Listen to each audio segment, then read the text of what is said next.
Hi అండి, అందరికీ నమస్కారం. మరుగుమందు ఎలా తయారు చేస్తారో, అసలు ఈ మరుగుమందు నిజమా కాదా, ఈ మరుగుమందు వల్ల ఉపయోగాలు ఏంటి, ఈ వీడియోలో తెలుసుకుందామండి.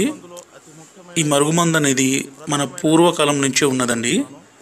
ఈ మరుగుమందు వల్ల ఉపయోగాలు ఏంటంటే, మన మాట మన భర్త కానీ భార్య కానీ అలాగే ప్రేమికుల మధ్య సమస్య ఉండి అమ్మాయి అబ్బాయి మాట వినకున్నా, అబ్బాయి అమ్మాయి మాట వినకున్నా, అత్త కోడల మధ్య సమస్య, తల్లిదండ్రుల మాట విని పిల్లల సమస్య, వీటన్నిటిని మనం ఈ మరుగుమందు ద్వారా అరికట్టవచ్చండి.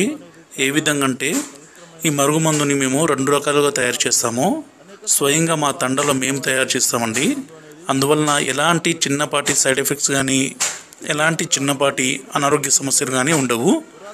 ఈ మరుగుమందుని ఒకటి పసరు రూపంలో తయారు చేస్తాము, రెండోది వచ్చేసి పౌడర్ రూపం నుండి.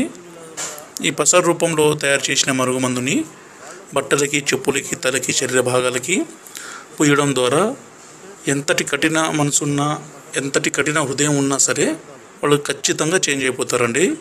అదేవిధంగా పౌడర్ రూపంలో తయారు చేసిన మరుగుమందుని అన్నంలో కానీ, కూల్ డ్రింక్స్లో కానీ, కర్రీస్లో కానీ, జ్యూస్లో కానీ, స్వీట్లో కానీ కలిపి ఇవ్వచ్చండి.